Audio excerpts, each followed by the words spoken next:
Reeks uit die boek Jona, een van die grootste visvangstories nog. En ons gaan vir so 3 Sondae by Jona stil staan. Kom ons bid eers saam.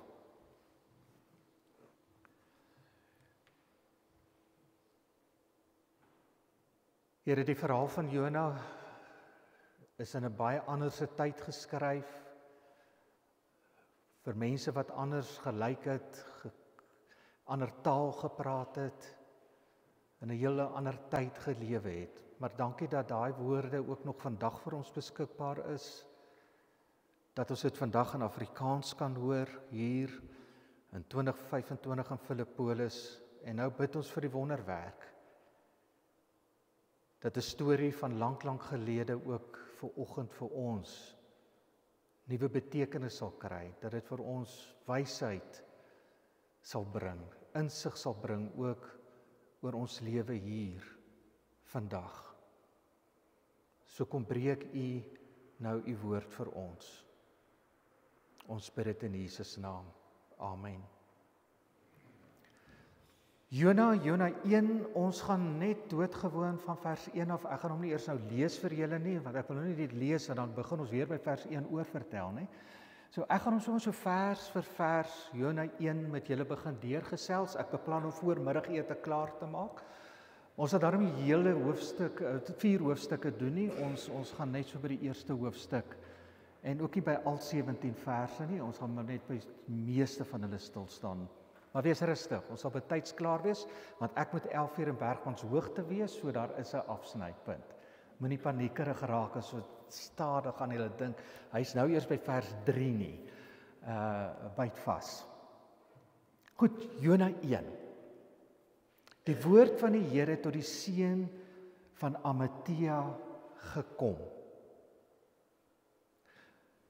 Nou, hierdie woord het gesê, maak jou gereed en gaan na die groot stad Ninive. Dit is so vers 2 begin. Want hy weet hoe sleg hulle is. Nou ek wil hê julle moet net 'n paar dinge, sommer net hierdie eerste 2 verse hoor. Dis nie so vreemd dat Jona 'n woord van die Here kry nie, want dis wat met profete gebeur het.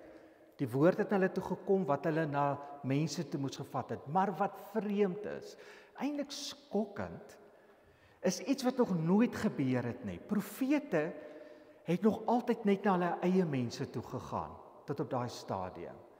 Profete soos Jesaja, Amos, Hosea, Jeremia, hulle het baie keer oordeele oor ander volkere gemaak, maar hulle het nooit na daai volke toe gegaan nie. Hulle was altyd net in hulle eie land. En nou vir die eerste keer gebeur het dat 'n profeet gevra word om na die ander mense toe te gaan. Hy moet nou Ninive toe gaan. So dis die eerste groot ding wat gebeur het, wat nog nooit gebeur het met 'n profeet nie. En Jona is die eerste gelukkige een, waar hy nommertjie getrek het en gesê, oeps, dis ek. Ek gaan nie in my eie land toe gaan nie, ek moet na daai vyande na hulle stad toe gaan. En dis die tweede groot skokkende ding. Die Here sê vir hom, gaan na Ninive toe. Ja, Ninive was nie 'n lekker plek nie. Ninive was bekend vir sy brutale geweld. Daai Assiriërs was moeilike mense. En nou word hierdie profeet gesê, loop in die leeu se bek in. Jy gaan Ninive toe. Maar daar's 'n derde interessante ding wat ons van Jona moet weet. Ons lees net op een ander plek in die Bybel van Jona, en dis in 2 Konings 14 vers 25. En daar lei ons af dat Jona was 'n profeet in die tyd van koning Jerobeam die 2de, en hy was maar 'n koning wat ook op 'n manier gesê het, kom ons maak Israel weer groot, né? Maar hy was nie regtig 'n goeie koning gewees nie. Hy wou Israel groot maak, maar in 'n nasionalistiese sin, maar nie regtig in 'n godsdienstige sin nie. So die goeders wat die Here van Jerobeam gevra het nie regtig gebeur nie. So ander profete soos Hosea in daai tyd en Amos was baie krities oor Jerobeam 2.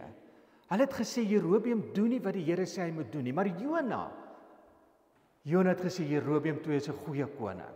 Hy gaan Israel weer groot maak en daaruit lei ons af. Jona was 'n sterk nasionalistiese profeet. Israel was vir hom belangrik. Nou hoor julle nou klaar hier, dinge is nou nie lekker nie.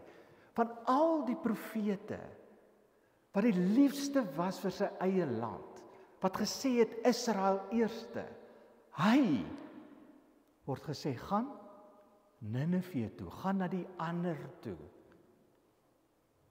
Hier kom moeilikheid, kan julle dit aanvoel? Nou, hoe kry Jona hierdie boodskap? Hy moet Ninive toe gaan. Nou lees vers 3. Maar Jona het klaar gemaak om na Tarsus toe te vlug, weg van die Here af. Jona is af Joppe toe en daar het hy skip gekry wat op vertrek was na Tarsus toe. Hy het vir die reis betaal, net die interessante ding hier oor die reis betaal. Ons lees op die skip was net die bemanning en net Jona, is dit nie? So hulle sê Jona 10 vir al die ander passasiers se plekke betaal. Om seker te maak is net hy en die bemanning op daai skip. Hy wou niemand anders daar hê nie. Ons het in Marokko dit ook gedoen. As jy 'n taxi wou ry en jy wou nie ander passasiers hê en dan koop jy die ander sitplekke op. Dat dit jy seker maak is net jy en jou gesin, dat daar nie nog 10 ander ingedruk word nie. En dis wat hy hier doen. Hy betaal, maar ons weet van geen ander mense nie. So hy 10 vir al die ander sitplekke wat daar was ook betaal. Hy het aan boord gegaan en saam met die bemanning Tarsus toe gegaan, weg van die Here af. Nou, julle hoor, die skrywer het die punt duidelik maak en hy kry dit reg. Hy gaan waarheen? Weg van die Here. Hy gaan in die presisie teenoorgestelde rigting wat die Here van hom vra. In plaas van gehoorsaam, vlug Jona. Hy word geroep om oos te gaan, hy gaan wes. Hy word gevra om oor land te reis, hy gaan op 'n skip. Presisie teenoorgestelde. Maar luister nou mooi. Die feit dat Jona in beweging kom is hoekom? Want die woord van die Here het na hom toe gekom. Wat bring hom in beweging? Sy eie vakansielid vir Tarsus? Nee. Die woord van die Here bring hom in beweging. Julle moet dit mooi hoor. Jy kan sê daar's 'n soort van gehoorsaamheid tog in Jona. Hy kom in beweging. Die Here sê kom, jy moet gaan en dan gaan hy. Hy kom in beweging. Hy gebruik die woord om in beweging te kom, maar ook weg van die Here. 2 keer word gesê, in die begin en die einde, kyk maar na daai vers. Hy gaan om weg van die Here te kom, aan die einde ook weer weg van die Here. Nou hoekom sal iemand weg van die Here wil kom? Dis tog 'n goeie plek om te wees, is dit nie? 'n Profeet van God, hoekom sal hy weg van die Here wil kom? Nou moet julle begin mooi luister. Hierdie ervaring om in die Here se teenwoordigheid te wees en om by God te wees, selfs daai sensasie en daai opwinding kan gebeur, dat ons so daarvan hou, maar dit beteken ook ons so met onsself konfronteer. Dat ons soek daai opwinding, ons soek daai sensasie, maar op ons eie manier, weg van God. Ons wil eintlik self God wees. Ons wil self besluit hoe dit moet lyk. En voor ons kry vlug ons van God, van sy aangesig, sy teenwoordigheid.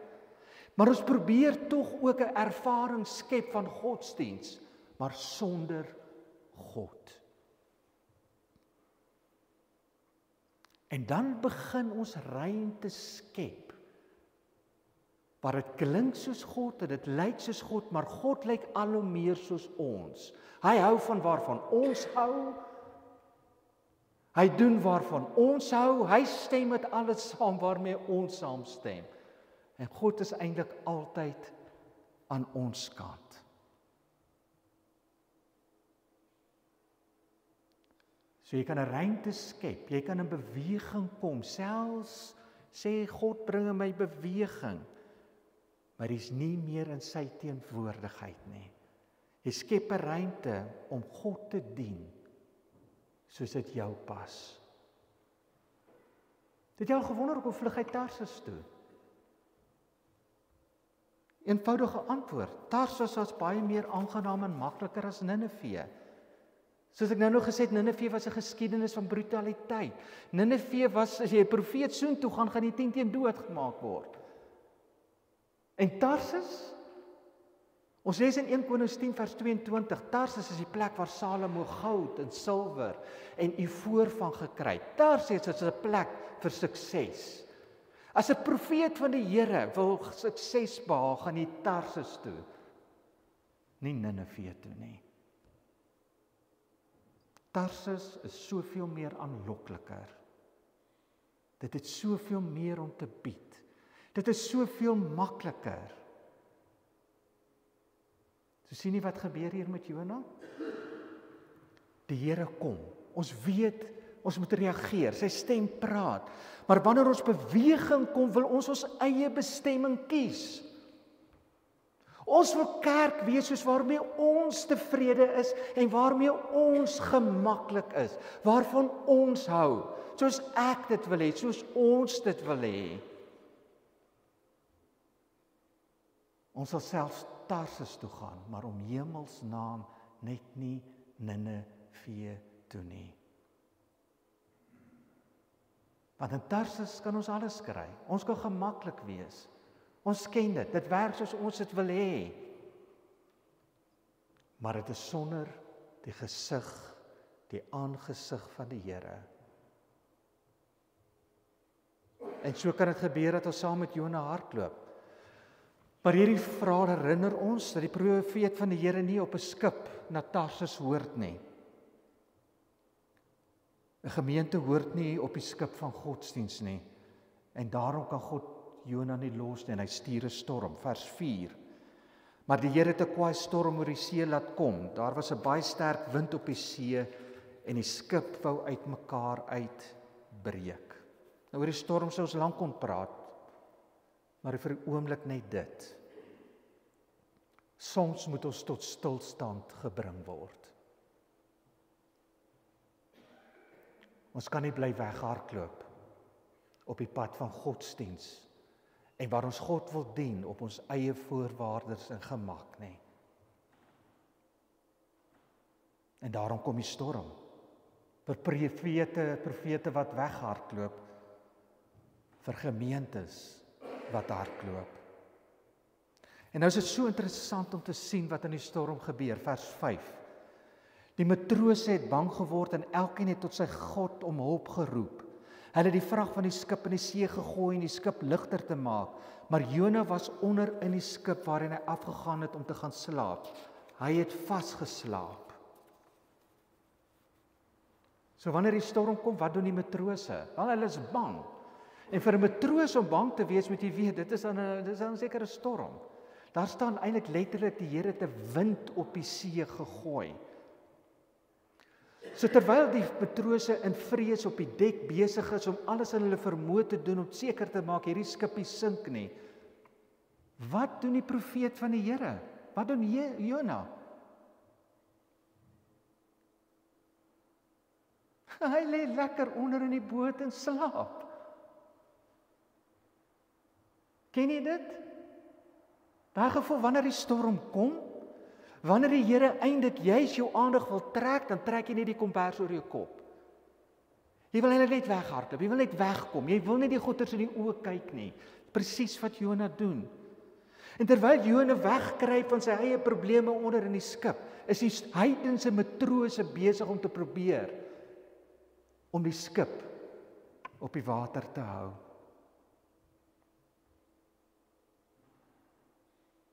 Terwyl Jona glad nie in voeling is met die gevaar wat hom en die matrose bedreig nie, is die heidense matrose besig om te roei en te werk. Terwyl Jona wegkruip en oorweldig is deur sy eie probleme, bid die matrose elkeen tot hulle eie God. Maar Jona slaap. En daarom kom die kaptein van die skip na Jona toe, vers 6, en die kaptein het na hom toe gegaan en vir hom gesê, wat is dit met jou dat jy lê en slaap? Staan op en bid tot jou God, miskien sal hy aan ons dink, dat ons nie sal vergaan nie. Sien julle wat gebeur hier? Die profeet van God word gestuur na die heidene toe. Maar hy hardloop weg en hy lê en slaap. En nou kom die heidene na die profeet van God toe. Hy maak hom wakker en sê, jy het 'n job om te doen. Hierdie skip is besig om te sink en julle is besig met julle eie vorm van godsdiens en julle eie gemak, net soos julle wil, terwyl Rome brand. Word wakker, Jona.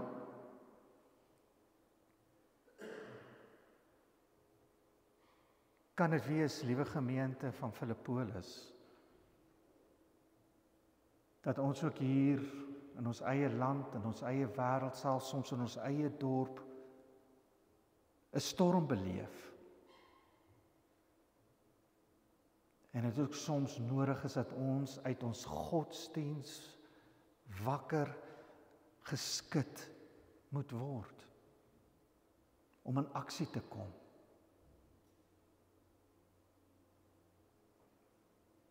Is ons as 'n gemeente wat vir almal, ook in almal in hierdie dorp, vir almal ook in dieselfde storm as ons in hierdie dorp, profeet van God te wees. Want jy sien, ons is almal, gelowiges, ongelowiges in dieselfde bootjie. Jy sou kon sê vir 'n oomblik is daai Jona en daai heidene op die boot almal in dieselfde dorp, in dieselfde woonbuurt, want jy sien, as die COVID-virus kom, dan tref dit nie net sekere plekke nie. As droogte kom, tref dit nie net sekere mense nie. Dit raak almal, die storm raak almal, of in die kerk sit of nie in die kerk sit nie. Dit is daar vir almal.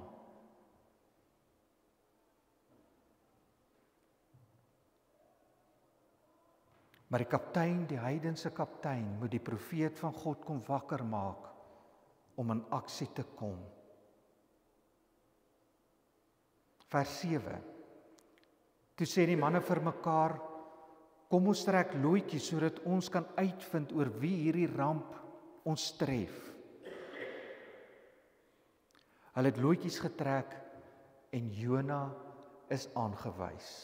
Om die lot te werp was 'n manier om God se wil en God se woord te bepaal in daardie tyd. En as die lot gewerp word, wys die vinger na Jona. En kyk nou 'n bietjie hier, hoe die heidense matrose ons verras elke keer. Weet jy, is nie dat hulle op Jona nou kom, hulle maak hom wakker, maar sien dat hulle hom dan voor die bors gryp en sê, wat doen jy en hoekom doen jy dit? Hulle behandel hom eintlik met groot respek. Elke keer as hulle vra hom goeie vrae, probeer uitvind wie hy is. Hulle bly kalm. Hulle probeer beter verstaan wat hier aan die gang is. Eintlik is hierdie heidense matrose vir ons so 'n groot voorbeeld. Vers 8. Toe vra hulle hom, vertel ons tog waarom hierdie ramp ons tref. Wat werk jy? Waarvandaan kom jy? Uit watter land en van watter volk is jy? Let op die volgorde van daai vraag. As hulle kan weet wat werk jy, wat is jou missie, wat is jou doel, dan sal hulle eintlik weet ook wie sy God is, want daai tyd het dit bepaal. Dan waarvandaan kom jy? Dan eers van watter land is jy en dan eers watter ras is jy? Kyk bietjie hoe antwoord Jona dit. In vers 9, Jona het geantwoord wat? Wat antwoord hy eerste? Ek is 'n Hebreër. Ek is 'n Afrikaner. En dan eers ek dien die Here God van hemel en see. Maar hy is besig om weg te hardloop op die see van hierdie God wat hy dien. Sien julle die ironie? Maar die eerste ding wat hy kan uitblaker, ek is Hebreër. En met die antwoord ontbloot hy iets van sy eie hart. Jona vind in die eerste plek sy identiteit in sy roeping. Maar hy vind dit in ek is 'n Hebreër, ek is 'n Afrikaner. Hy voel nie dis nodig vir hom om saam met die heidense matrose te werk in die storm nie. Laat hulle dit doen. Laat hulle die gemors opruim. Dit is hulle, maar ons is hier. En so werk ons met die ons en die hulle. En die heininge word net al hoe groter. En die storm word net al hoe groter. En die profeet in die kerk van God slaap.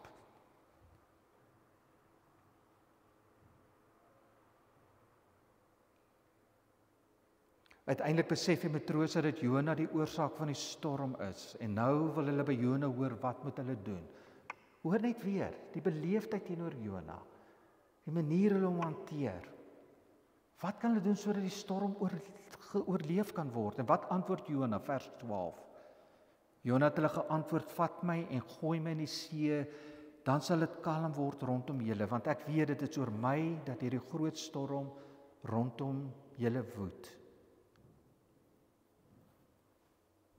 En vir die eerste keer sien ons iets hier by Jona van dalk 'n stukkie berou wat deurbreek. Vir die eerste keer begin hy iets tekens toon van profeet van God wees. Want jy sien, die eerste stap terug na jou identiteit in God en die roeping is nie net om aan jouself te dink nie. En oor jou ons te dink nie.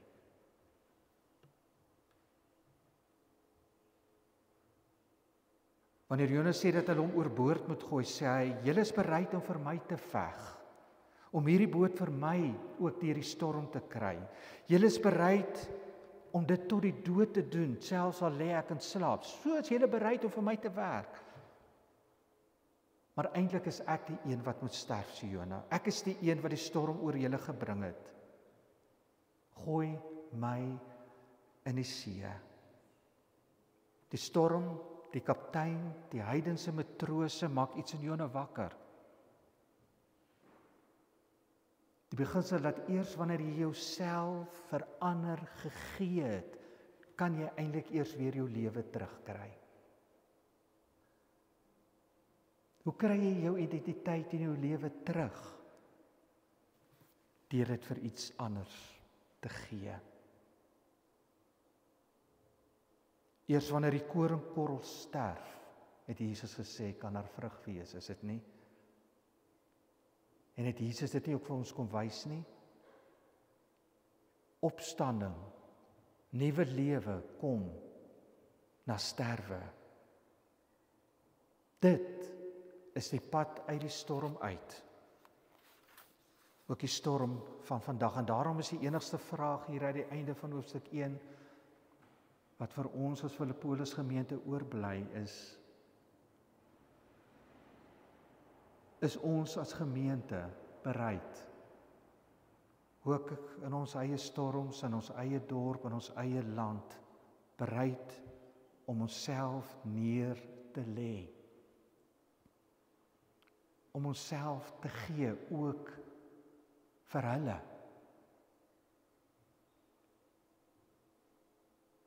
Of gaan ons bly weghardloop van ons roeping? Amen.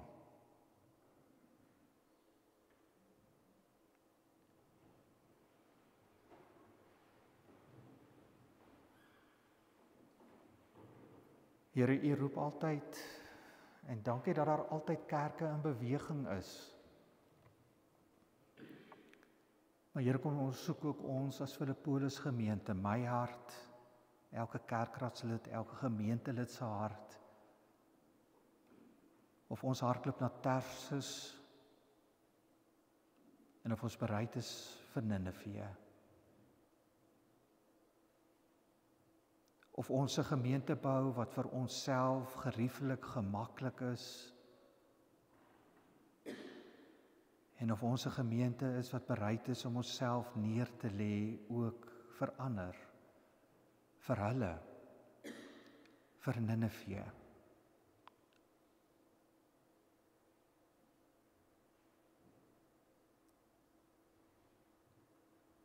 Dankie dat U lewe vir ons kom neerlê het. Dat U bereid was om U lewe te gee, U lewe neer te lê.